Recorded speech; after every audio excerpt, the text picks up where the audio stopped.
All right, let's close it out with Monday Night Football. Very good matchup. Aaron Rodgers coming back Monday night again, going to San Francisco. Two good defenses. Niners now signed. Everyone's signed. Ayuk, Trent Williams. So they're good to go. So it should be a good matchup. I don't love it for DFS, but my cheap guy, dart throw, whatever you want to call him, and I can't believe I'm saying this, but Alan Lazard for the Jets.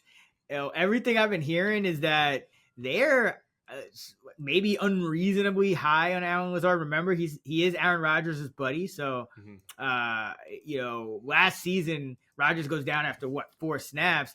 Lazard, has just a miserable season. Ends up losing his job. But now with Rodgers back, it seems like they, all of a sudden they're high on him again. Now, you're talking about Aaron Rodgers. He's 41-year-old Aaron Rodgers, so could all be for naught. But I do think that the Niners are going to be able to, cover reasonably well in terms of the tight ends, because you still got Fred Warner running around back there, and you're going to have Lenore and Ward on the outside. So maybe Wilson and Williams. So you might need besides Breece Hall, somebody else to step up. I think Lazard could be that guy. He's been playing over like Corley, and he can play in the slot too. And then on the Niners side, it's really tough because they don't really sub guys. I think if Juwan Jennings suits up, I think it would have to be Jennings. We saw him pop in the Super Bowl. I think he had a 10 catch or he had a big game and scored a touchdown.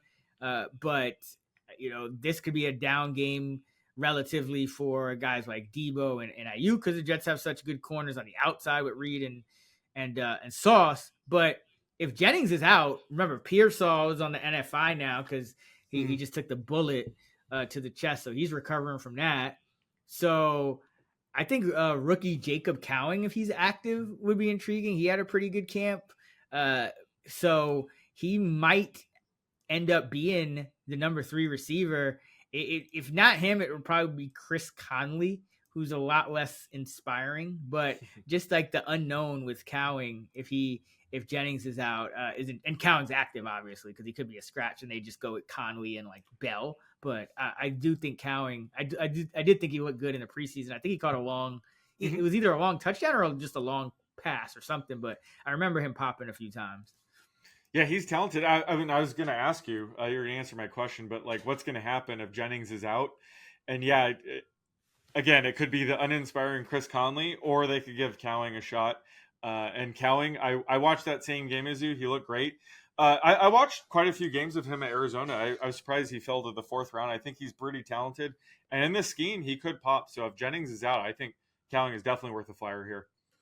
And you know how the Niners do. It's always the guy, like the afterthought at the position. So it's like they draft Trey Lance and it's Brock Purdy. They draft, draft. I forget the running backs, like Trey Sermon. It's Elijah Mitchell. So it's like they could draft Ricky Pearsall. It's Cowing. It's whoever Shanahan likes at the time. Like, who was he playing over Brandon Ayuk? What was that, like 2 years ago? What like? It was after Garcon. That was not that. I don't think that was way back. What was it? 2021. Ayuk was in the doghouse. It was. It wasn't Pettis, right? Because Pettis was in the doghouse at one point. Someone was getting playing time over him. Was it Mohamed Sanu? Yep. Sanu was on that squad. Trent Sherfield.